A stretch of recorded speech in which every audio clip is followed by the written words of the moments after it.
Rebonjour, chers frères et sœurs. Voici donc la lumière de la cuisine, comme je vous l'ai dit, qui nous présente les trois femmes, comme vous le voyez.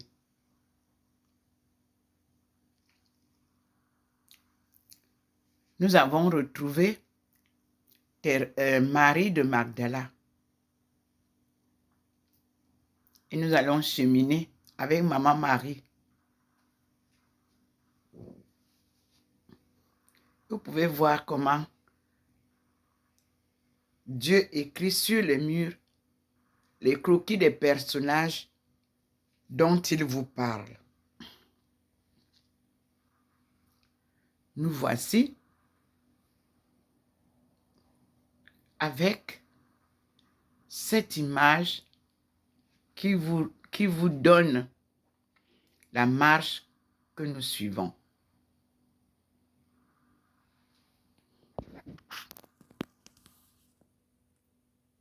Je vous ai dit tout à l'heure que quand il met sa lumière sur le mur, c'est qu'il y a quelque chose qu'il va nous montrer. Et vous avez vu qu'il a posé d'abord au plafond. C'est par là qu'il est descendu avec nous. Le petit point est là pour vous montrer. Voici Thérèse Ndomomelingi. Il doit nous montrer. Seigneur, montre-nous où se trouve Ndomomelingi. Vous avez vu? Là. Vous voyez là où le petit point nous amène? Ici. C'est là où je suis. Où se trouve Maman Marie? Seigneur, montre-nous.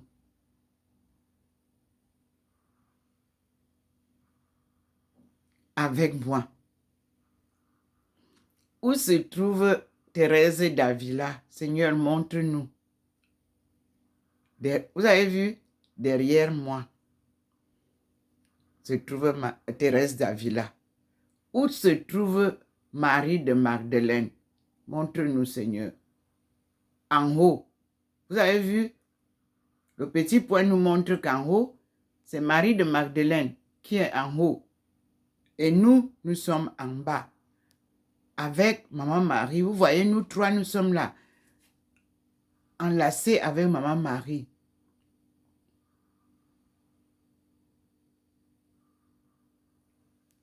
Merci Seigneur.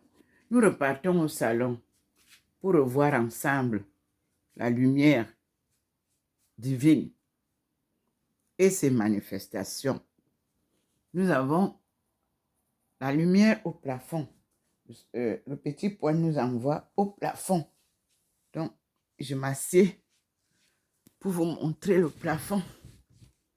Voici la lumière du Seigneur à l'endroit où il me dépose souvent, à côté de Maman Marie. Il a sauté, bien sûr. Comme je vous l'ai dit, la chaire écuménique. Et le voici ici, au niveau de la Sainte Face, au niveau de Saint-Joseph, il a éclairé.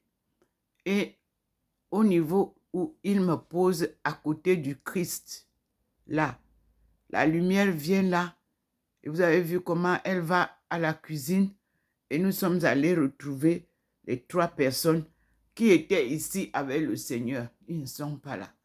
Il ne les a pas déposés à la chaire écuménique et pastorale. Il a sauté avec elle. Il est allé nous déposer à la cuisine. Je pars avec vous à partir de la lumière, comme vous voyez.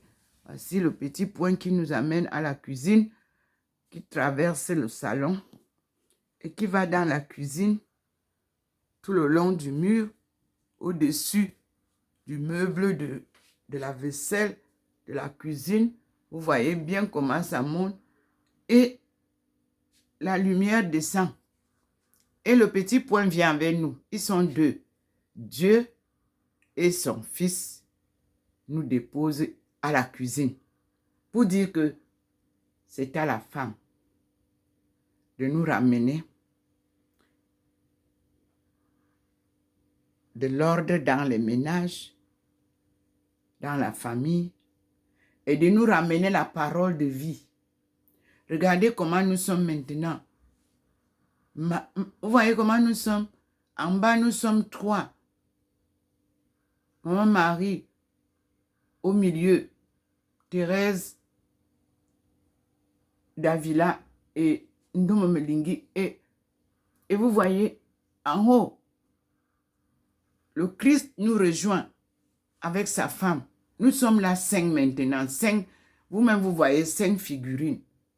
C'est-à-dire, le Christ en haut, sa femme suit, et nous 3, sa maman et moi et Thérèse Davila, parce que sa maman est au milieu de nous.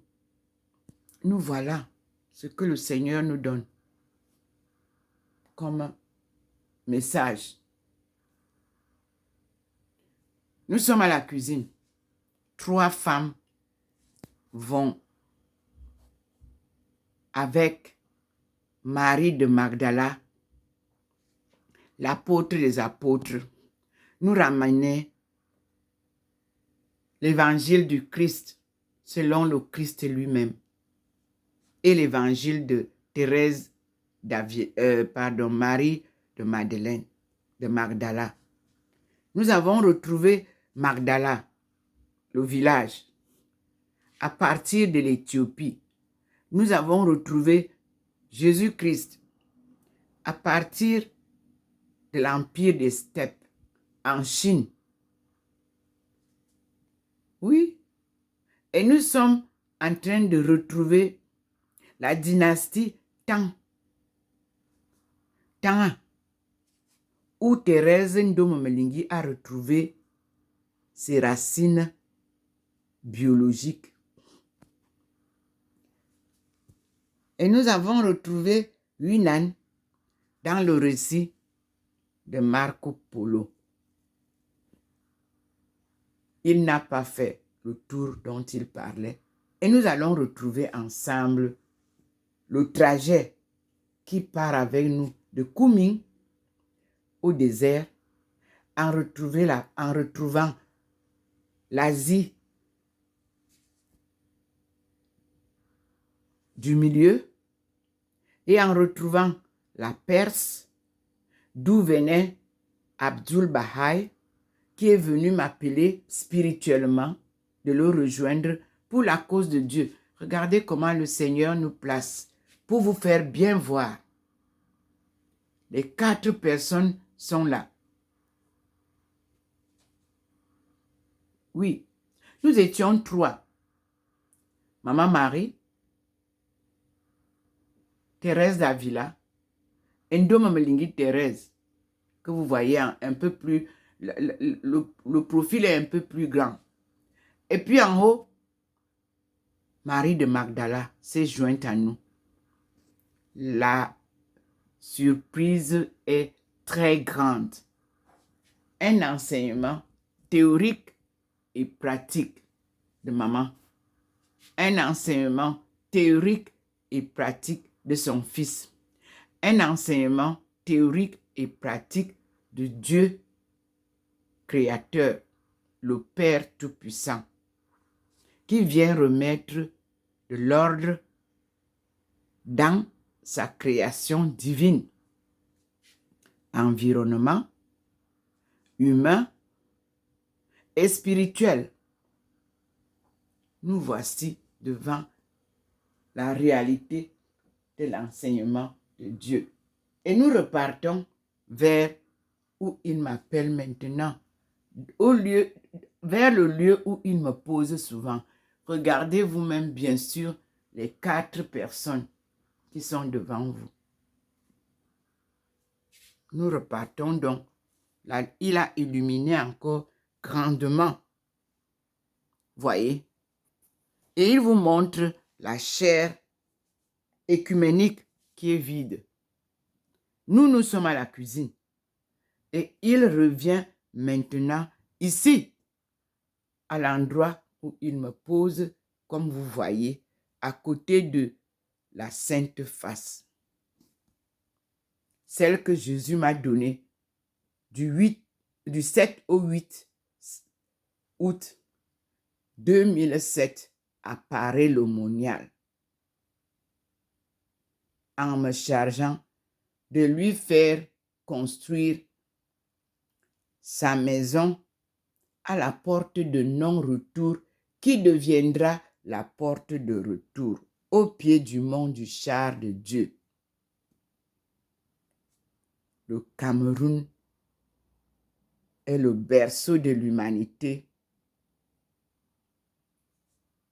Le Cameroun est le berceau de nos aïeux et de nos ancêtres. Et c'est du Cameroun, berceau de nos aïeux, que sortira le rejeton dont parle Isaïe. Un rejeton de Ndjassa. Et nous allons découvrir cela en commençant par la lecture du livre d'Isaïe, chapitre 49, versets 1 à 13, pour découvrir celle qui vous parle, Thérèse de la Sainte Face.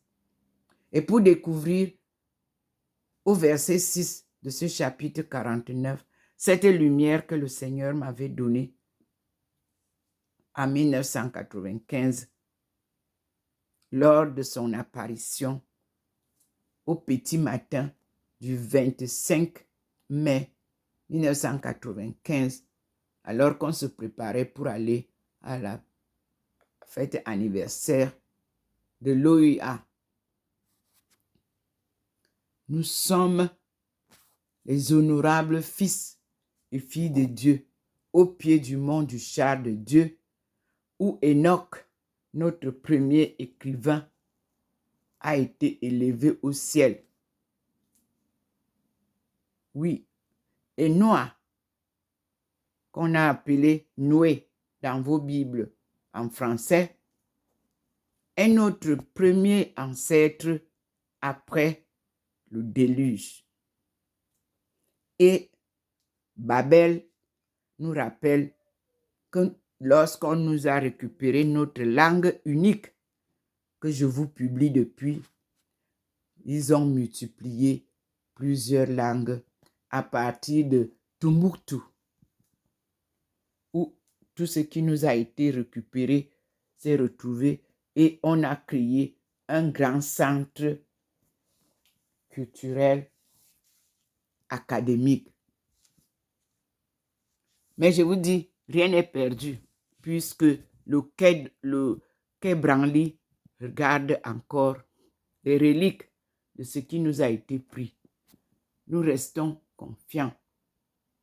Voilà, le Seigneur a dépassé déjà donc la chaire académique sans s'y attarder, et il est maintenant avec nous vers la montée. Comme vous la voyez, là, je suis maintenant seul. Et la force divine m'amène vers le haut. Là, c'est mon élévation. Et vous voyez que je suis seul. Ma face transfigurée. Il m'a prise de la cuisine où nous étions tout à l'heure à 4. Et nous sommes maintenant ici, où il élève sa servante vers lui. Me voici donc au plafond, comme vous voyez, avec cette boule que vous avez vue le matin, posée derrière moi, qui représente le Père Tout-Puissant, créateur du ciel et de la terre, qu'on appelle Yahvé, c'est-à-dire la providence. C'est lui qui pourvoit à tout ce dont nous avons besoin. Il n'y a pas mieux que lui pour vous donner tout ce dont vous avez besoin.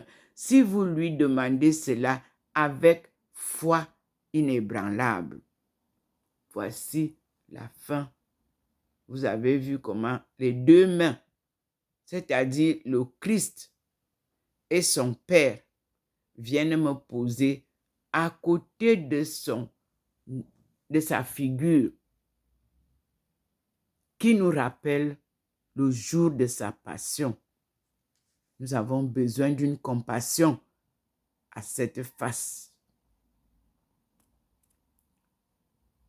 Je pose pour vous lire la liturgie concernant cette face de Jésus, qui est pourtant honorée au Vatican, face qui devait nous être présentée pendant la rencontre de maintenant. C'est ça qui est notre problème. C'est que nous avons tué Dieu qui s'est fait homme. Nous avons pris son histoire. Nous sommes partis cachés pour que le monde ne sache pas de quoi il est question. Qu'est-ce que c'est que l'Église universelle? Y a-t-il un discernement de vocation aujourd'hui? Or, d'antan, les premiers nous ont dit qu'il y a l'Église à l'heure de l'Afrique. Et ils nous ont parlé des discernements de vocation. Avez-vous passé cette étape-là aujourd'hui? Non. Le Seigneur nous enseigne. Alors, merci à nos aïeux. Merci aux enseignements qu'ils nous ont donnés. Et surtout, merci aujourd'hui encore aux enseignements que le Christ nous donne. Voilà le sentiment du Seigneur qui vous confirme tout ce que je viens de vous dire et tout ce qu'il nous a montré tout à l'heure. Mes frères et sœurs, ce livre est celui que toutes les universités africaines vont devoir avoir dans leur bibliothèque. C'est en anglais. C'est fait exprès. Parce que tout ce que vous avez en français a été truqué. La majorité des publications proviennent de la langue anglaise. Puisque vous savez que l'Allemagne nous a d'abord colonisés, après l'Angleterre, puis l'Angleterre nous a libérés, mais la France a insisté et nous a gardés dans la colonisation. Et là, le Seigneur vient dire non. Donne-moi. Donne-moi mon peuple. Et nous voici. Et dans cette France, vous retrouvez les rejetons de l'Afrique. Oui, la diaspora française, je l'ai découverte en Alsace. Je l'ai découverte en Guyane française. Et je vous assure, rien n'est plus beau que d'être conduit par Dieu. Il y en a qui se disaient, elle est instable, mais je ne marche pas de moi-même. Je suis une main invisible qui me conduit et une voix qui me renseigne, qui m'inspire, qui me parle. Elle est douce parfois, elle est sévère, elle gronde comme le tonnerre parfois. Elle cause avec moi comme on cause avec un ami. Mais attention, elle est très fine. Quand elle arrive, il faut savoir l'appréhender. Il ne faut pas la confondre avec vos idées. Il ne faut pas croire que Dieu vous parle alors qu'il ne vous parle pas. vous n'allez pas aller plus loin. Et une personne à qui Dieu parle est stable. Quelles que soient les difficultés qu'elle rencontre, elle a une foi inébranlable.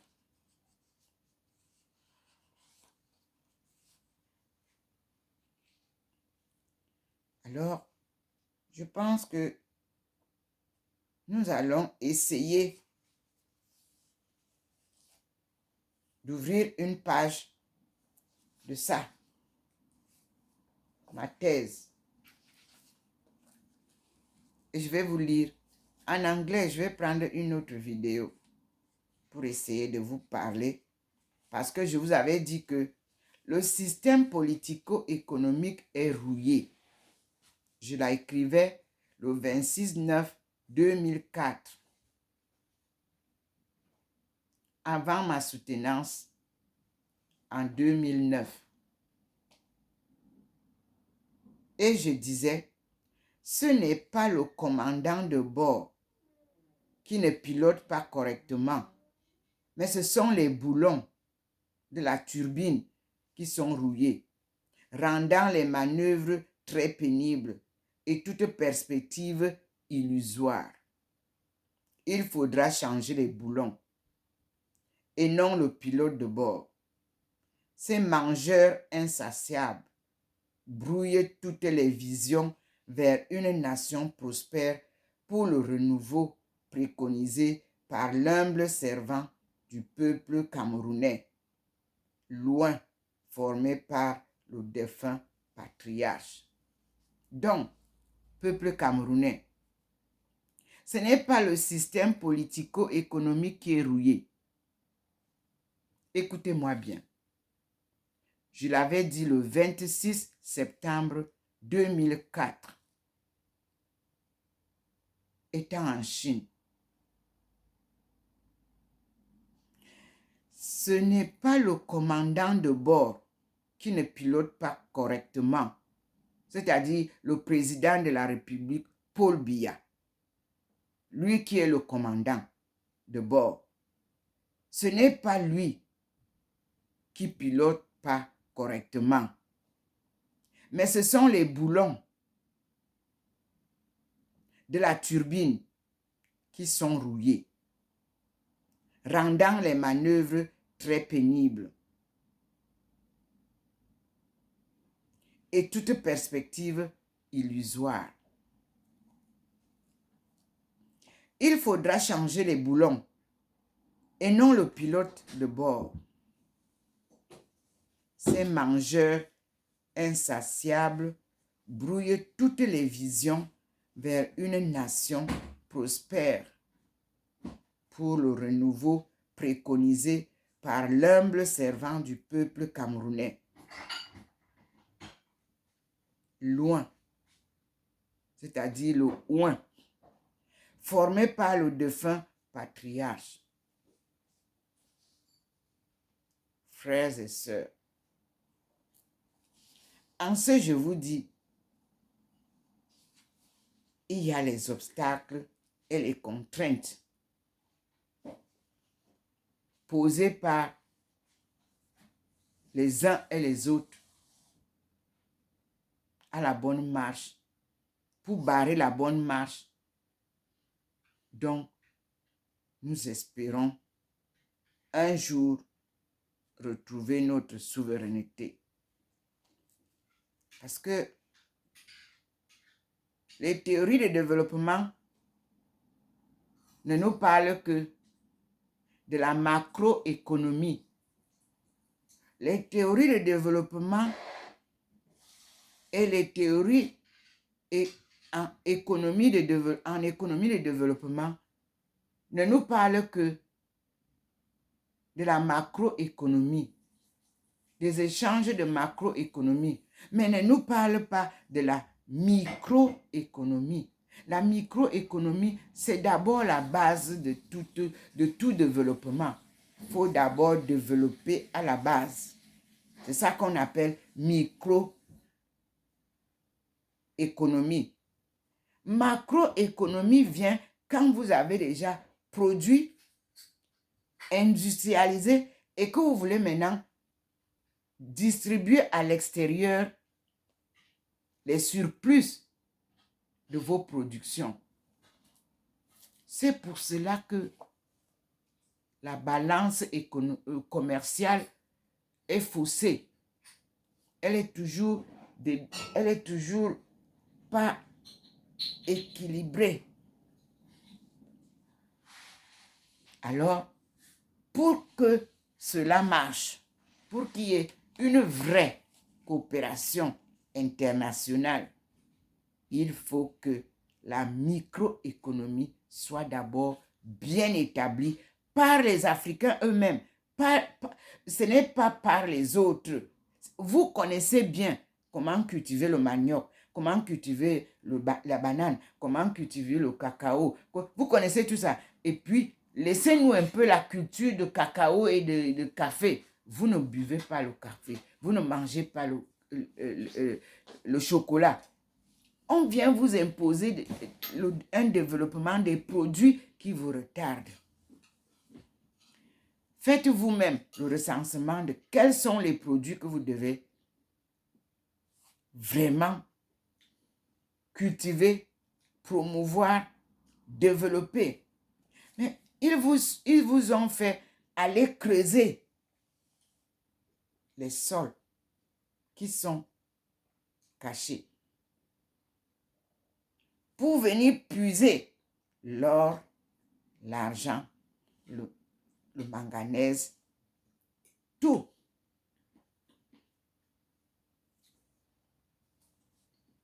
Vous ne voyez pas que vous vous trompez? Personne ne peut vous développer. C'est vous-même qui devez vous développer. En faisant vous-même le tri de qu'est-ce que vous mangez. Qu'est-ce qui est bien pour vous? Vous avez vu la pharmacie, la pharmacopée. Ceux qui sont toujours prêts à tout vendre, ils sont venus. Ils se sont placés sur les plateaux. Qu'ils sont les experts des produits pharmaceutiques africains. La pharmacopée africaine, ce sont les femmes qui la connaissent. Parce que à partir de sa grossesse, on l'amène chez la maman qui va la soigner. Vous voyez comment le Seigneur guide. Puis, à la naissance, on lui apprend étant enfant, elle voit, ce sont les femmes qui tiennent les rênes de la pharmacopée africaine. Alors le reste là, c'est des vendeurs. À bon entendeur, salut. Dieu a décidé de renverser tout ce que vous avez mis comme désordre. Les commerçants, ils vous chassent de sa maison. Et il remet sa parole en route.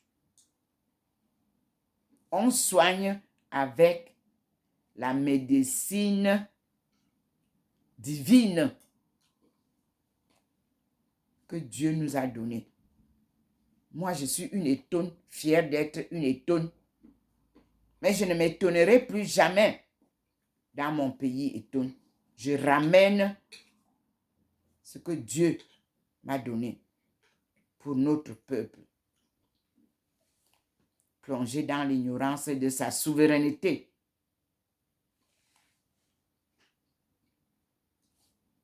On développe partout, sauf chez eux. On vient puiser chez eux pour aller développer ailleurs. On les humilie à tous les coups. Ce sont les meilleurs artistes. Ce sont les meilleurs chanteurs. Dieu leur a donné des dons inimaginables. Alors, le Seigneur a décidé de redescendre chez son peuple. Et nous allons lire ensemble, effectivement, les premiers pas de l'Église au Cameroun pour comprendre d'où vient la destruction de notre culture, de notre famille. Et puis, l'Église à l'heure de l'Afrique. Je n'invente rien. Le Seigneur a choisi des livres. Il est temps. Et ici, on nous parle de Casterman et Guy Mosma. Ce livre a été écrit en 1961. La revue Nouvelle, un article intitulé « Les impératifs de l'action missionnaire ». C'est ce que nous allons lire. Dieu ramène les missionnaires à l'ordre. Pour juger ce livre, il est utile d'en connaître la genèse.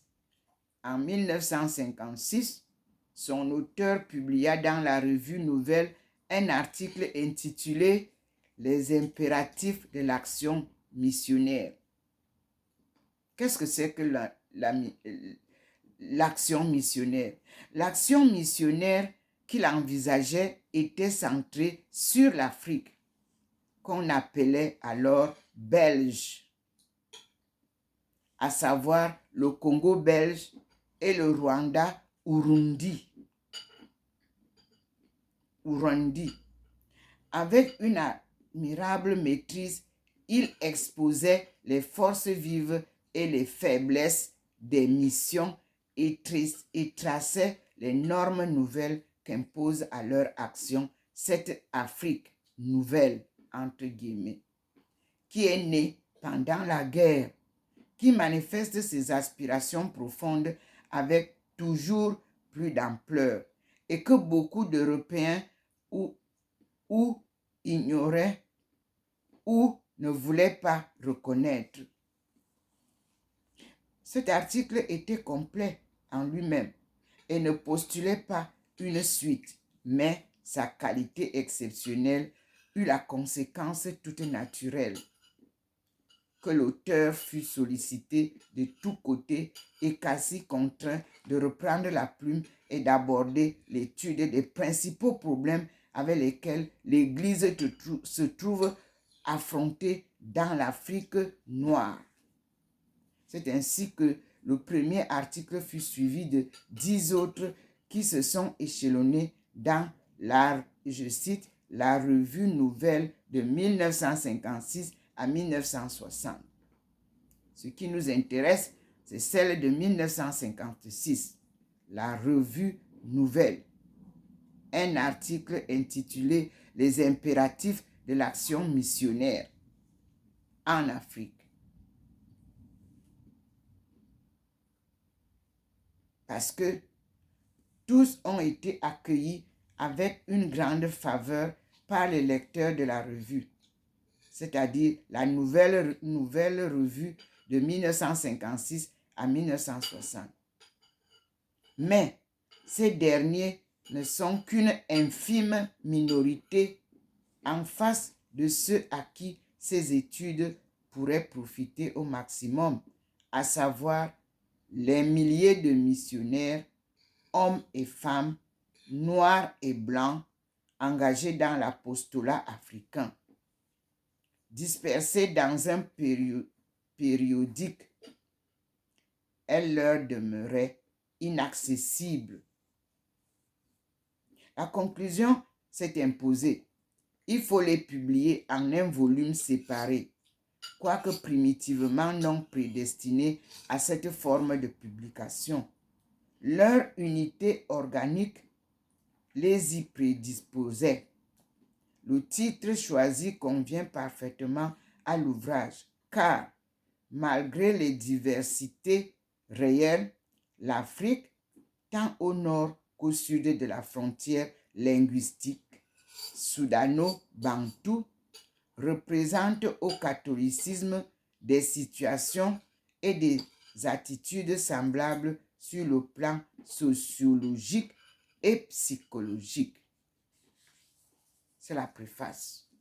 Je m'arrête là pour que vous compreniez comment le Seigneur nous donne la lecture de la marche qu'il a engagé maintenant avec ses disciples du 21e siècle, à savoir sa maman, Thérèse d'Avila, et Thérèse de la Sainte Face qui vous parle, appelée Ndomo Melingi Thérèse.